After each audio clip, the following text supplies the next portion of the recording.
La saison 8 de Game of Thrones vient de se terminer et bon nombre de personnes ont été déçues par cette dernière saison qui vient clôturer la série. Ça va trop vite, incohérence de scénario, choix étranges des producteurs, tout le monde a quelque chose à lui reprocher, une série qui avait pourtant tout pour plaire dans ses premières saisons. Du coup je me suis posé la question, pourquoi sommes-nous bien souvent déçus par les fins de série? Game of Thrones n'est pas la seule dans ce cas, dans celle que je connais personnellement, on a How I Met Your Mother, Dexter, Lost, Heroes et tant d'autres. Et les raisons sont à chaque fois différentes pour ces séries. Parfois on a trop d'attentes et la fin n'arrive pas à y répondre, les réalisateurs n'ont parfois plus d'idées ou ils en ont marre, ils ont aussi des contraintes dans certains cas qui leur imposent une fin dédiée, le manque de fin aussi parfois pour des séries annulées en cours de route, ou bien tout simplement ils ont une idée qui leur semble bonne mais qui ne plaît pas aux fans. On remarquera que l'on est bien souvent déçu par une fin de série plutôt que par une simple fin de saison, car dans le deuxième cas, on a toujours l'espoir que la saison suivante relève le niveau, donc on prend la chose moins à cœur. De manière générale, faut comprendre que les séries sont à la base faites pour maintenir le spectateur en haleine sur du long terme. Plusieurs années de diffusion, donc faut faire durer le plaisir. Chaque série a une fin, mais chaque saison a aussi une fin, et même chaque épisode a également une fin, et ces trois fins différentes ne sont pas organisées de la même manière. Là où la fin d'un épisode t'incite à regarder le suivant, une fin de saison est censée malgré tout clôturer certains arcs narratifs et en laisser d'autres ouverts pour une suite.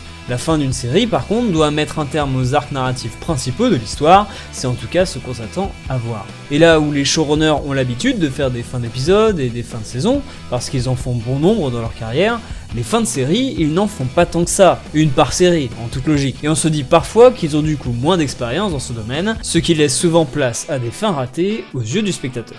D'ailleurs, quand une série commence à être réalisée, ça part bien souvent d'un épisode pilote, les réalisateurs font un premier épisode qu'ils peuvent montrer aux productions et elles décident si alors la série vaut le coup ou non. C'est le passage d'entrée qui fait que oui ou non une série va exister. Du coup les scénaristes arrivent avec un concept génial de série, ils donnent tout sur le début pour qu'elle plaise aux producteurs, à la chaîne, tout ça, et si ça plaît effectivement, ils essayent de rester sur leur lancée pour la suite. Et donc c'est comme s'ils étaient embauchés pour leur capacité à créer un début d'histoire, et en aucun cas pour créer une fin.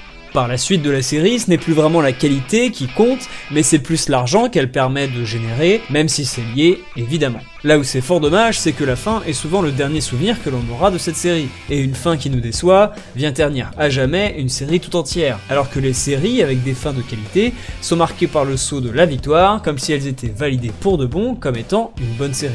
On peut aussi remarquer qu'en général, les séries dont la fin déçoit sont des séries qui ont des arcs narratifs qui s'étendent sur plusieurs épisodes et saisons. Prenez par exemple la série Monk, pour ceux d'entre vous qui la connaissent. Posez-vous la question, est-ce que vous vous rappelez de la fin? Probablement que non, parce que c'est une série policière dont les intrigues se déroulent en un seul épisode et qui peuvent être vues dans le désordre. En général, c'est le genre de série que tu regardes à la télé sans te soucier de quel épisode c'est, de quelle saison, etc. Du coup, pour arriver à allumer la télé le jour où ils diffusent le dernier épisode ou même la dernière saison de la série, faut un gros coup de bol, et au final, quasiment personne ne l'a vu. Pourtant, la fin de Monk est géniale, elle arrive à clôturer parfaitement toute la série, et même si elle avait été toute nulle, eh bien personne n'aurait été là pour en parler, puisque très peu de gens l'ont vu. Pour qu'une fin de série soit définie comme bonne ou mauvaise, il faut que ce soit une série avec une trame narrative, et pas vraiment une série où les épisodes peuvent être vus dans le désordre. De nos jours, les séries de ce genre-là ont laissé place aux séries plus narratives, car avec l'arrivée des DVD, d'internet, de Netflix, etc., on vit maintenant dans un monde où voir une fin de série est devenu facile, et où suivre la progression de la narration devient la base. Et même plus, la fin de la série est maintenant un point essentiel, alors qu'avant c'était moins le cas. Les fins sont même rentables de nos jours, car qui dit fin de série dit achat de coffrets DVD, une hausse des ventes de produits dérivés, etc.